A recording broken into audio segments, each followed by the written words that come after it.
সকলোকে নমস্কাৰ তথা স্বাগতম। যেহেতু আমি কি কৰিছিলোঁ যোৱা ভিডিঅ'ত ক্লাছ 6ৰ এক্সাৰচাইজ 5Bৰ 6 নম্বৰ প্ৰশ্নলৈকে আমি সমাধান কৰিছিলোঁ আৰু আজি আমি সমাধান কৰিম 7 নম্বৰৰ পৰা প্ৰশ্নকেইটা। চ' 7 নম্বৰ প্ৰশ্নটো কি লিখি আছে চোৱা, কৈছে subtract the following using number line, আৰু অসমীয়াত কি কৈছে চোৱা, সংখ্যা ৰেখাৰ সহায়ত বিয়োগ কৰা। সংখ্যা ৰেখাত কি কৰিব লাগে, আমি বিয়োগ কৰিব লাগে। চোৱা মই ইয়াত কি কৰিলোঁ, আগতীয়াকৈ এনচাৰটো ইয়াত কৰি থৈছোঁ। চোৱা কেনেকৈ কৰিছিলোঁ চোৱা, ইয়াত কি কৰিলোঁ, আমি এখন সংখ্যা ৰেখা আঁকিলোঁ, স্কেল পাত দি সংখ্যা ৰেখা আঁকিলোঁ আৰু এই ইয়াৰ পৰা কি কৰিলোঁ, এটা পইণ্ট এটা বিন্দুত কি কৰিলোঁ, আমি ইয়াত 0 বুলি ধৰি ল'লোঁ আৰু 0ৰ এই সোঁ চাইডটো আমি কি জানো যে ধনাত্মক অখণ্ড সংখ্যাখিনি বহে আৰু এই চাইডত কি হয়, লেফ্ট চাইডত অৰ্থাৎ বাওঁ চাইডে আমাৰ কি বহেগৈ, ঋণাত্মক অখণ্ড সংখ্যাখিনি বহেগৈ, হয়নে? অৰ্থাৎ ইয়াত কি হৈছে চোৱা, -5ৰ পৰা কি কৰিব লাগে, এই -2 সংখ্যাটো কি কৰিব লাগে, বিয়োগ কৰিব লাগে। চোৱা প্ৰশ্ন কি লিখা আছে, ছাবষ্ট্ৰেক্ট -2 ফ্ৰম, অৰ্থাৎ -2 ফ্ৰম কাৰ পৰা, -5, মানে অৰ্থাৎ -5ৰ পৰা কি কৰিব লাগিব, আমি -2টো কি কৰিব লাগিব, বিয়োগ কৰিব লাগিব। চোৱা অসমীয়াত কি লিখি আছে, -5ৰ পৰা -2টো বিয়োগ কৰা। অৰ্থাৎ চোৱা ইয়াত আমি কি কৰিলোঁ, সংখ্যা 0ৰ পৰা আৰম্ভ কৰিলোঁ, 0ৰ পৰা কেইঘৰ গৈছে চোৱা, প্ৰথমে -5, হয়নে? অৰ্থাৎ -5লৈ যোৱা, কি কৰিলোঁ আমি ইয়াত -5লৈ আহিলোঁ। এতিয়া -5ৰ পৰা আকৌ কি কৰিব লাগে, -2টো বিয়োগ কৰিব লাগিব, হয়নে? অৰ্থাৎ -2 আকৌ এই চাইডে 2 ঘৰ যোৱা, 1 ঘৰ 2 ঘৰ, হয়নে? অৰ্থাৎ কি হ'বগৈ, আকৌ ইয়ালৈ আহি গ'ল, হয়নে? ইয়ালৈ আহি গ'ল। অৰ্থাৎ আমি কি কৰিলোঁ, এতিয়া চোৱা -5ৰ পৰা যদি -2টো যদি কি হৈ যায়, বিয়োগ হৈ যায়, তেতিয়াহ'লে কিমান থাকিব চোৱা, ইয়াৰ পৰা ইয়ালৈকে থাকিল, হয়নে? এইখন থাকিল, হয়নে? অৰ্থাৎ কিমান থাকিল, -3। অৰ্থাৎ ইয়াত আমি লিখিলোঁ যে first we move to the left of 0/5। অৰ্থাৎ প্ৰথমে আমি কি কৰিছিলোঁ, ই 0টো কি কৰিছিলোঁ, বাওঁ চাইডে আহিছিলোঁ, লেফ্ট চাইডত আহিছিলোঁ আৰু কেইঘৰ আহিছিলোঁ, 5 ঘৰ, মানে কেইঘৰ আহিছিলোঁ, 5 ঘৰ, আৰু সংখ্যাটো আমি কিমান পালোঁ এতিয়া, -5, সেইটোৱে লিখিছোঁ। First we move to the left of 0/5 steps reaching -5, অৰ্থাৎ -5 পালোগৈ। তাৰপিছত উই মুভ, তাৰপিছত আকৌ আমি ক'লৈ গ'ল, উই মুভ 2 ষ্টেপ, এতিয়া আমি ক'ত গ'ল, 2 ষ্টেপ গ'লোঁ, হয়নে? কোন চাইডত গ'লোঁ, সোঁ চাইডে, হয়নে? অৰ্থাৎ 2 ষ্টেপ ৰাইট, হয়নে? ৰাইট অফ কাৰ, -5, অৰ্থাৎ -5ৰ আমি সোঁ চাইডে গ'লোঁ, হয়নে? 2 ঘৰ গৈছিলোঁ আৰু ৰিচ -3, আৰু কিমান পাইছিলোঁ এতিয়া চোৱা কি হৈছে, ইয়াত -5ৰ -5টো দিলোঁ। এতিয়া চোৱা ইয়াত যিহেতু বিয়োগ কৰিব দিছে, বিয়োগ চিনখন দিলোঁ, আৰু যিহেতু -2 সংখ্যাটো লিখা আছে, আমি -2 সংখ্যাটো লিখিলোঁ। এতিয়া বিয়োগ কৰা, এই -5ৰ 5 লিখিলোঁ। এতিয়া চোৱা এই মাইনাছ আৰু এই মাইনাছ যদি বেকেট আছে, যিহেতু বেকেট থাকিলে পূৰণ হ'ব, -মাইনাছে কি হৈ যাব, প্লাছ, আৰু কিমান আছে, 2 আছে, 2। এতিয়া চোৱা -5ৰ পৰা যদি +2টো যদি বিয়োগ কৰি কিমান থাকিব, -3, হয়নে? -3। আৰু চোৱা অসমীয়াত কেনেকৈ লিখিবা, প্ৰথমে 0ৰ পৰা 5 একক বাওঁফালে আহি, প্ৰথমে কি কৈছোঁ চোৱা, 0ৰ পৰা 5 একক কোন চাইডে আহিছে, বাওঁফালে আহিছিলোঁ, আৰু এই সংখ্যাটি কি পালোঁ, -5। অৰ্থাৎ প্ৰথমে 0ৰ পৰা 5 একক বাওঁফালে আহি -5 পালোঁ। তাৰপিছত -5ৰ পৰা আৰম্ভ কৰি 2 একক সোঁফালে আগবাঢ়ি গ'লে, তাৰপিছত -5ৰ পৰা 2 একক যদি আমি সোঁফালে যদি আগবাঢ়ি যাওঁ, তেতিয়া আমি সংখ্যা ৰেখাত কি পাম, 2 একক সোঁফালে আগবাঢ়ি গ'লে সংখ্যা ৰেখাত আমি কিমান পালোঁ, -3 পালোঁ। গতিকে কি কৰিলোঁ, আমি ইয়াত -5ৰ -5 লিখিলোঁ, যিহেতু -2টো কি কৰিব দিছে, ইয়াত বিয়োগ কৰি দিছে, আমি বিয়োগ চিনখন দিলোঁ। -5ৰ পৰা যিহেতু বিয়োগ কৰিব দিছে, বিয়োগ চিনখন দিলোঁ, আৰু -2 যিহেতু সংখ্যাটো লিখা আছে, চোৱা -2, এইটো -2 লিখা আছে, সেইকাৰণে আমি ইয়াত কি কৰিলোঁ, -2টো লিখিলোঁ। এতিয়া চোৱা -ৰ মাইনাছ লিখিলোঁ, 5ৰ 5 লিখিলোঁ, এই মাইনাছে কি হৈ যাব, পূৰণ কৰিলে মাইনাছে প্লাছ হৈ যায়, আৰু এই 2 লিখিলোঁ। এতিয়া চোৱা -3টো যিহেতু ডাঙৰ, -3ৰ পৰা +2টো বিয়োগ কৰিলে আমি কিমান পাম, -3, এইটো আমাৰ আনচাৰ। ইয়াৰ পিছত 2 নম্বৰৰ প্ৰশ্নটো চোৱা কি কৈছে, ছাবষ্ট্ৰেক্ট 3 ফ্ৰম -3, অৰ্থাৎ কি কৰিব লাগে, -3ৰ পৰা 3টো বিয়োগ কৰিব লাগে, -3ৰ পৰা 3 বিয়োগ কৰিব লাগে। এতিয়া চোৱা কেনেকৈ হ'ব, প্ৰথমে কি হ'ব কৈছোঁ, -3, হয়নে? প্ৰথম কেইঘৰ যাব, ইয়াত -3 লৈ যোৱা, 3 ঘৰ গ'লোঁ, আমি কোন চাইডে গ'লোঁ, বাওঁ চাইডে গ'লোঁ। এতিয়া চোৱা কি লিখোঁ, first we move to the left, প্ৰথমে আমি কি কৰিছিলোঁ, লেফ্ট চাইডে গৈছিলোঁ, কাৰ লেফ্ট চাইডত, 0ৰ লেফ্ট চাইডত, হয়নে? 0টোৰ লেফ্ট চাইডত গৈছিলোঁ আমি, বাওঁ চাইডে 0টোৰ অফ 0/3 ষ্টেপ, কেইঘৰ গৈছিলোঁ, 3 ঘৰ গৈছিলোঁ, 3 ঘৰ ষ্টেপ, আৰু কিমান পাইছিলোঁ আমি, চোৱা -3, অৰ্থাৎ কিমান পালোঁ সংখ্যাটো আমি, -3, অৰ্থাৎ 0ৰ পৰা আমি 3 ঘৰ যেতিয়া বাওঁফালে আহিলোঁ, তেতিয়া আমি কি পালোঁগৈ, সংখ্যাটো কিমান পালোঁগৈ, -3 পালোঁ। এতিয়া then we move 3 step left of -3, তাৰপিছত আকৌ এই -3 কোন চাইডে যাব লাগিব, আমি বাওঁ চাইডে আহিব লাগিব, তেতিয়াহে কিমান হ'ব, -6। এতিয়া চোৱা কি লিখিলোঁ, then we move 3 step left of -3, এতিয়া -3 আকৌ কি কৰিলোঁ আমি, এতিয়া কি কৰিলোঁ আকৌ, -3ৰ বাওঁফালে কিমান ঘৰ আগবাঢ়ি গ'লোঁ, 3 ঘৰ আগবাঢ়ি গ'লোঁ, আৰু সংখ্যাটো কিমান পালোঁ, -6 পালোঁ। এতিয়া গতিকে চোৱা এতিয়া কিমান লিখিছে, -3, যিহেতু ইয়াত কি আছে, -3 লিখিলোঁ, আৰু যিহেতু কি কৰিব দিছে, এতিয়া বিয়োগ কৰিব দিছে, 3টো বিয়োগ কৰিব দিছে, আমি বিয়োগ চিনখন দি ল'লোঁ। এতিয়া চোৱা ইয়াতো মাইনাছ আছে, ইয়াতো মাইনাছ আছে, এখন মাইনাছ লৈ লোৱা, আৰু এই 3 কিমান, 6, অৰ্থাৎ কিমান পালোঁ আমি, -6। এতিয়া ইয়াত চোৱা কি লিখিছে, প্ৰথমে 0ৰ পৰা 3 একক বাওঁফালে, 0ৰ পৰা প্ৰথমে 3 একক বাওঁফালে গ'লোঁ, আৰু কি পালোঁ, -3 পালোঁ। তাৰপিছত কি কৈছে, তাৰপিছত -3ৰ পৰা আৰম্ভ কৰি 3 একক বাওঁফালে গ'লোঁ, আকৌ -3ৰ পৰা আকৌ কোনফালে গ'লোঁ, আমি 3 একক কোনফালে গ'লোঁ, বাওঁফালে গ'লোঁ, আৰু সংখ্যা ৰেখাত কি পালোঁ, আমি 3 একক বাওঁফালে আহিলোঁ, সংখ্যা ৰেখাত আমি -6 পালোঁ,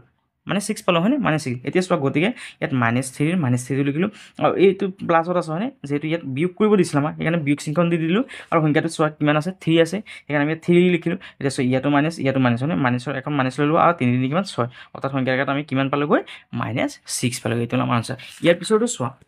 নম্বৰ 3 নম্বৰটো চোৱা কি কৈছে চোৱা ছাবষ্ট্ৰেক্ট -4 ফ্ৰম -4 অৰ্থাৎ -4 পৰা 4টো কি -4টো কি কৰিব লাগে বিয়োগ কৰিব লাগে চোৱা এইখন এখন সংখ্যা ৰেখাত আমি কি কৰিলোঁ ইয়াত এটা পইণ্ট 0 বুলি ধৰি ল'লোঁ আৰু এই চাইডটোত পজিটিভখিনি বহে গৈ পজিটিভ ইণ্টিজাৰখিনি অৰ্থাৎ ধনাত্মক অখণ্ড সংখ্যাখিনি বহে আৰু এই লেফ্ট চাইডে অৰ্থাৎ বাওঁ চাইডে কি বহে গৈ ঋণাত্মক অখণ্ড সংখ্যাখিনি বহে হয়নে এতিয়া চোৱা কি হৈছে প্ৰথমে কি -4 হয়নে অৰ্থাৎ এই 0 পৰা আৰম্ভ কৰি কিমান ঘৰ আহিল বাওঁ চাইডে আহিল কেইঘৰ 4 ঘৰ আহিল প্ৰথমে 0 পৰা আৰম্ভ কৰি আমাৰ বাই চাইডে আহিলোঁ কেইঘৰ 4 ঘৰ আৰু কি পালোঁ আমি সংখ্যাৰ জেগাত -4 পালোঁ এইটো লিখিলোঁ চোৱা first we move to the left of 0 অৰ্থাৎ 0ৰ বাই 4 ষ্টেপ কেইঘৰ আহিলোঁ 4 ঘৰ আহিলোঁ আৰু ৰিচ কিমান হ'ল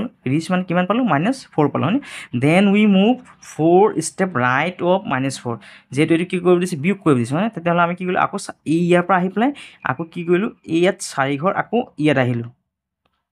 হয়নে এতিয়া চোৱা then we move 4 step right of -4 অৰ্থাৎ -4 আকৌ কি কৰিলোঁ সোঁচাইদি গ'লোঁ আৰু কি পালোঁ চোৱা কি পালোঁ বিন্দুটো কি পালোঁ 0 অৰ্থাৎ দাস গতিকে এই -4 লিখিলোঁ যিহেতু আমাক মাইনাছ কৰিব দিছে মাইনাছ লিখিলোঁ আৰু চোৱা কিমান -4 বিয়োগ কৰিব দিছে হয় ন ইয়াত কি লিখিলোঁ আমি -4টো লিখিলোঁ এতিয়া চোৱা এই মাইনাছ লিখিলোঁ 4 এই মাইনাছে কি হৈ গ'ল প্লাছ হৈ গ'ল প্লাছ কিমান 4 এতিয়া চোৱা 4ৰ পৰা যদি 4টো যায় কিমান থাকে 0 থাকে হয়নে তাৰপিছত অসমীয়াত হ'লে কেনেকৈ লিখিবা চোৱা প্ৰথমে 0ৰ পৰা 4 একক বাওঁফালে গৈছিলোঁ আমি আহি -4 পাইছিলোঁ হয়নে তাৰপিছত -4ৰ পৰা আৰম্ভ কৰি 4 একক সোঁফালে আকৌ কেৱল কোনফালে গ'লোঁ 4 একক সোঁফালে গ'লোঁ আগবাঢ়ি গ'লোঁ সংখ্যাৰ জেগাত আমি কি পালোঁ 0 পালোঁ এতিয়া গতিকে এইখিনি সমান কৰিলে আমি কিমান পালোঁ এনচাৰটো 0 পালোঁ এইটো হ'ল আমাৰ আনচাৰটো ইয়াৰ পিছত 8 নম্বৰ প্ৰশ্নটো চোৱা কি হৈছে ছাবষ্ট্ৰেক্ট দ্য ফলোইং অৰ্থাৎ এই যে এইখিনি কি কৰিব লাগে আমি বিয়োগ কৰিব লাগে অৰ্থাৎ কি কৈছে চোৱা ইয়াত বিয়োগ কৰা নম্বৰ 8ৰ 1টো চোৱা নম্বৰ 8ৰ 1ৰ সলিউশ্যন চোৱা 1 নম্বৰটো কি হৈছে ছাবষ্ট্ৰেক্ট 142 ফ্ৰম -120 অৰ্থাৎ 120ৰ পৰা কি কৰিব লাগে আমি 142টো কি কৰিব লাগে বিয়োগ কৰিব লাগে চোৱা কেনেকৈ প্ৰথম কিমান লিখিব লাগিব আমি চোৱা 120 তাৰপিছত যিহেতু বিয়োগ কৰিব দিছে বিয়োগ চিনখন দিয়া আৰু সংখ্যাটো কিমান আছে 142 ইয়াত লিখি দিয়া আছে 142 এতিয়া কি কৰা চোৱা ইয়াতো বিয়োগ আছে এখন বিয়োগ লৈ লোৱা আৰু এই দুটা যোগ কৰি দিয়া কেনেকৈ যোগ কৰা চোৱা কিমান আছে চোৱা ইয়াত 120 আৰু ইয়াত আছে 142 এতিয়া যোগ কৰা 2 আৰু 0 2 4 আৰু 2 6 1 2 অৰ্থাৎ কিমান পালোঁ 262 এইটো হ'ল কি আমাৰ আনচাৰটো তাৰপিছত 2 নম্বৰটো চোৱা নম্বৰ 2ৰ সলিউশ্যন কি হৈছে চোৱা ছাবষ্ট্ৰেক্ট -150 ফ্ৰম -250 অৰ্থাৎ -250ৰ পৰা কি কৰিব লাগিব -150টো বিয়োগ কৰিব লাগিব অৰ্থাৎ অসমীয়াটো চালে এবাৰ কি কৈছে -250ৰ পৰা -150টো বিয়োগ কৰা অৰ্থাৎ কি লিখিব লাগে -250ৰ পৰা আমি যিহেতু বিয়োগ কৰিব দিছে বিয়োগ চিনখন দিয়া বিয়োগ আৰু বিয়োগ কিমান কৰিব দিছিলে আমাক -150টো হয়নে অৰ্থাৎ -150টো লিখি লোৱা এতিয়া চোৱা এই ইয়াত মাইনাছ লিখা মাইনাছ যিমান আছে সিমান লিখি লোৱা 250 লিখে এতিয়া চোৱা এইটো যিহেতু বেগত আছে বেগত মানে কি হৈছে পূৰণ হৈ আছে অৰ্থাৎ এই মাইনাছে যদি পূৰণ কৰোঁ মাইনাছে কি হৈ যাব আমাৰ প্লাছ হ'বগৈ আৰু ইয়াত কিমান আছে 150 হয়নে 150 এতিয়া চোৱা ইয়াত চোৱা বিয়োগত আছে ইয়াত প্লাছত আছে হয় ন অৰ্থাৎ কি আছে যোগত আছে হয়নে এতিয়া চোৱা ইয়াৰ পৰা ইয়াত এইটো বিয়োগ কৰা কিমান হ'বগৈ চোৱা 250ৰ পৰা যদি 150 যদি বিয়োগ কৰি কিমান হ'বগৈ 100 হ'বগৈ হয়নে 100 আৰু এই যিহেতু মাইনাছটো ডাঙৰ সেইকাৰণে ইয়াত কি দিয়া মাইনাছ দিয়া এতিয়া নম্বৰ 3টো চোৱা নম্বৰ 3 সলিউশ্যন নম্বৰ 3 সলিউশ্যন কি লিখি আছে চোৱা কৈছে ছাবষ্ট্ৰেক্ট 4000 ফ্ৰম -5080 অৰ্থাৎ কি কৈছে 5080ৰ পৰা 4000টো কি কৰিব লাগে বিয়োগ কৰিব লাগে অৰ্থাৎ মাইনাছ কিমান আছে 5080 হয়নে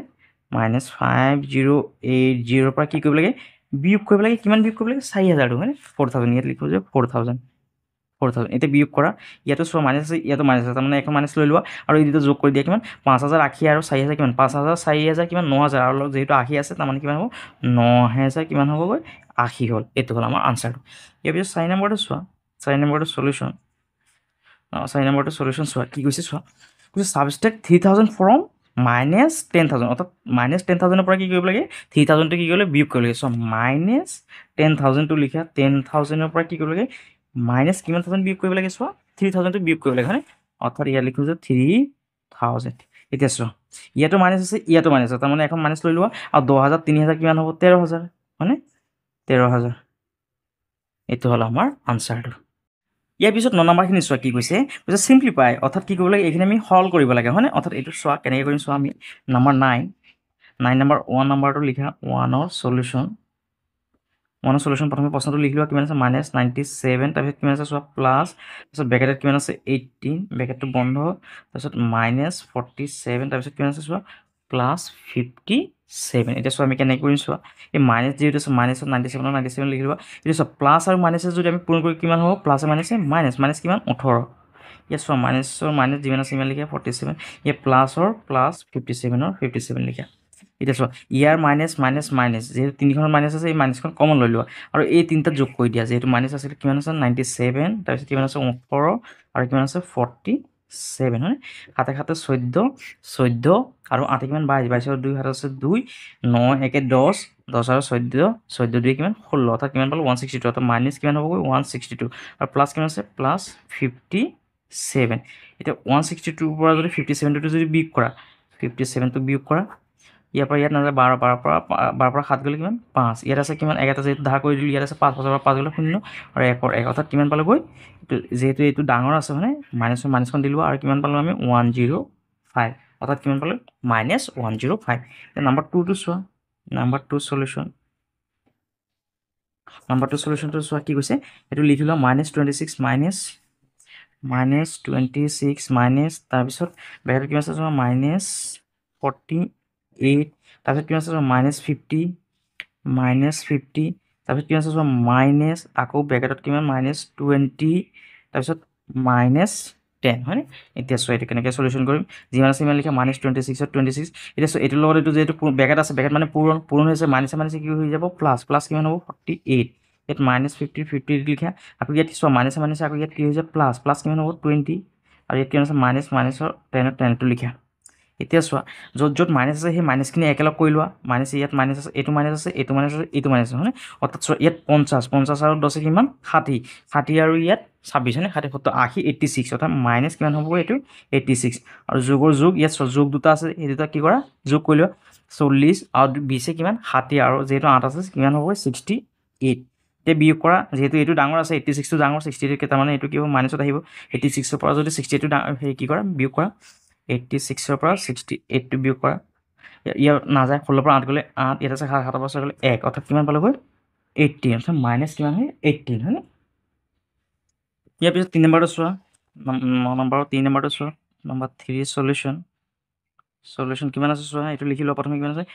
50 মাইনাছ কিমান আছে 18 তাৰপিছত কিমান আছে চোৱা মাইনাছ তাৰপিছত আকৌ মাইনাছ ইয়াত ব্ৰেকেটত কিমান 12 তাৰপিছত প্লাছ আকৌ ইয়াত কিমান আছে মাইনাছ ব্ৰেকেটত কিমান 12 এইটো চোৱা কেনেকৈ কৰিম ইয়াত 50 আছে 50টো লিখা ইয়াত মাইনাছ 18 আছে 18 লিখা এতিয়া ইয়াত ব্ৰেকেট আছে ব্ৰেকেট মাইনাছে কি হৈ যাব প্লাছ কিমান হ'ব 12 ইয়াত আকৌ প্লাছ আৰু মাইনাছে কিমান হৈ যায় মাইনাছ পূৰণ কৰিলে মাইনাছ কিমান আছে 12 লিখা এতিয়া চোৱা ইয়াত চোৱা ইয়াত এইটো প্লাছত আছে হয়নে এই প্লাছখিনি একেলগ কৰি লোৱা এই 50 আৰু 12 কিমান হ'বগৈ 62 আৰু চোৱা ইয়াত মাইনাছ এই -18 আৰু কিমান 12 কিমান হ'ব 30 হয়নে এতিয়া চোৱা এই 62 পৰা 32 গ'লে কিমান হ'বগৈ 32 হয়নে এইটো হ'ল আমাৰ আনচাৰটো ইয়াৰ পাছত 10 নম্বৰ প্ৰশ্নটো চোৱা কি কৈছে which integer is to be added to -32 to get the sum 0 অৰ্থাৎ -32ৰ লগত কি অখণ্ড সংখ্যা যোগ কৰিলে যোগফল 0 পোৱা যাব অৰ্থাৎ চোৱা এই মানুহজন কিমান 32 টকা ধাৰ হৈছে আৰু তেওঁ ধাৰখিনি মাৰিবলৈ তেওঁৰ কিমান টকা দৰকাৰ আছে 32 টকা লাগিব হয়নে তেতিয়া কি হ'ব তেওঁ ধাৰটো মৰি যাব হয়নে অৰ্থাৎ এইটো এনেকৈ বুজিবলৈ চেষ্টা কৰা যে এজন মানুহৰ কি হৈছে 10 টকা এটা -10 মানে কি হৈছে 10 টকা এটা ধাৰ হৈ আছে আৰু তেওঁ যদি কি কৰে এই 10 টকাটো যদি দি দিয়ে 10 টকাটো দিলে কি হ'ব তেওঁৰ ধাৰখিনি মৰি যাব হয়নে তাৰমানে তাৰ একো ধাৰ নাথাকিব হয়নে তাৰমানে কি হ'বগৈ তাৰ সেইটো কি হ'ব ধাৰ একো নাই মানে কিমান 0 হয়নে অৰ্থাৎ এতিয়া চোৱা কি কৈছে ইয়াত চোৱা কৈছে -32ৰ পৰা 32ৰ লগত কি অখণ্ড সংখ্যা যোগ কৰিলে যোগফল 0 পোৱা যাব চ' এইটো কেনেকৈ কৰিম চোৱা নম্বৰ 10 এইটো আমি লিখোঁ যে দ্য required the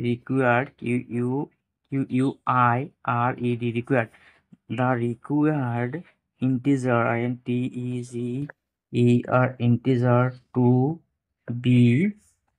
32 অৰ্থাৎ কিমান হ'ব 32 অৰ্থাৎ এইটো আমি যদি দেখুওৱা হয় এনেকৈ দাস -32ৰ লগত যদি আমি কি কৰোঁ +32 এটা কি কৰোঁ যদি আমি যোগ কৰোঁ তেতিয়াহ'লে কি হ'ব এনচাৰটো কি হ'ব 32ৰ পৰা যদি 32 চোৱা এই 32 কি ধাৰ হৈ আছে আৰু 32 টকাটো যদি আমি দি দিওঁ কি হ'ব তাৰ ধাৰটো একো নাথাকিব হয়নে অৰ্থাৎ কি হ'বগৈ 0 হ'বগৈ হয়নে বিয়োগটো এনেকৈ লিখি দিলোঁ হ'ল আৰু অসমীয়াত যদি লিখা চোৱা প্ৰশ্নৰ লগত মিলাই লিখা ইয়াত কি হৈছে -32ৰ লগত কি অখণ্ড সংখ্যা যোগ কৰিলে যোগফল 0 পোৱা যাব ইয়াত লিখোঁ যে -32ৰ লগত অখণ্ড সংখ্যা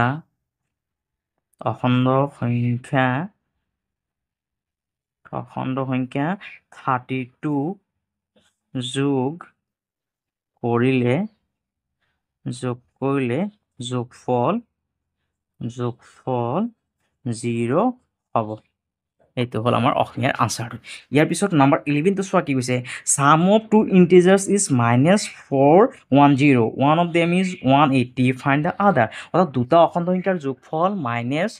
কিমান 410 ইয়াৰে এটা অখণ্ড সংখ্যা 180 তাৰপিছত কি হৈছে আনটো অখণ্ড সংখ্যা নিৰ্ণয় কৰা চোৱা এইটো কি কৰিম চোৱা নাম্বাৰ 11 সলিউশ্যন চ' ইয়াত এইটো এনেকৈ বুজে ধৰিলোঁ দুটা সংখ্যাৰ যোগফল কিমান 8 টকা হয়নে 8 টকা আৰু এটা সংখ্যা দিয়া আছে ধৰিলোঁ 5 হয়নে আন এটা সংখ্যা কিমান হ'বগৈ দুটা যোগ কৰিলে কিমান হয় 8 হয় এটা সংখ্যা 5 দিয়া আছে আৰু আনটো কিমান হ'বগৈ এই 8টোৰ পৰা যদি 5টো যদি বিয়োগ কৰি তেতিয়াহ'লে ওলাই যাব 8ৰ পৰা 5 হ'লে কিমান অৰ্থাৎ 3 হয়নে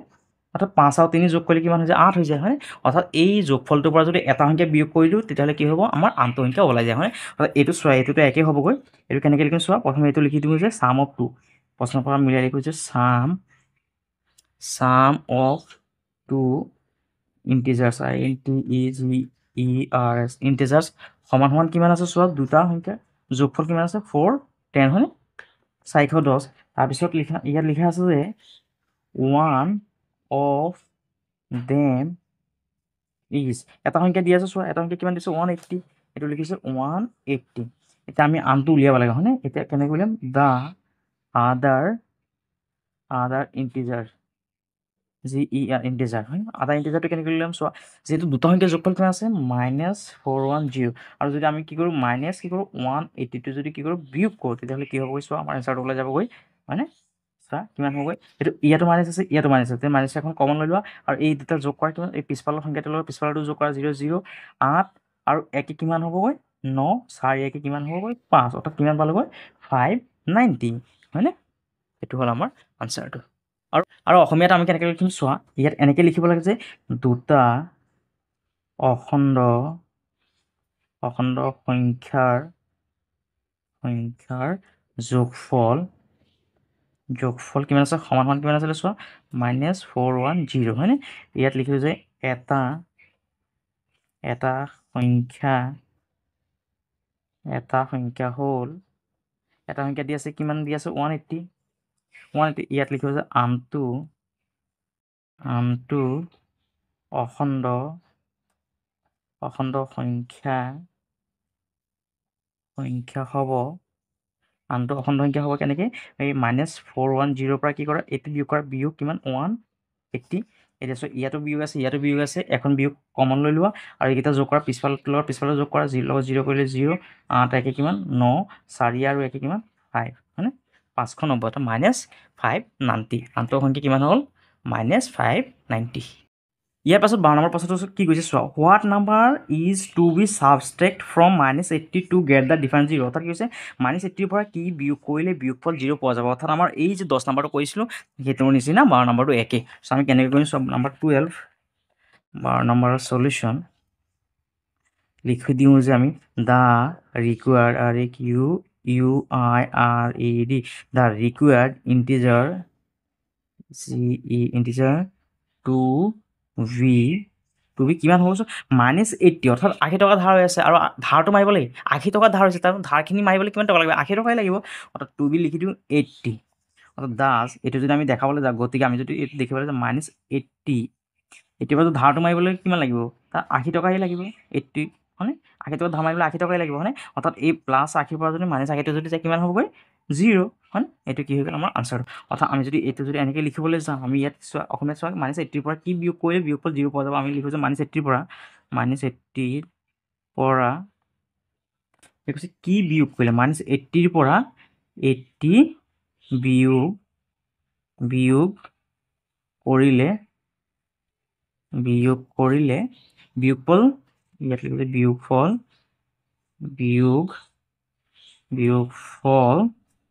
0 পোৱা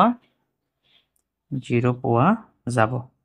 অৰ্থাৎ ইয়াত কৈ আছে -2 টকা ধাৰ হৈ আছে হয়নে এই 2 টকাটো ধাৰ মাৰিবলৈ কিমান টকা লাগিব তাত 2 টকাই লাগিব হয়নে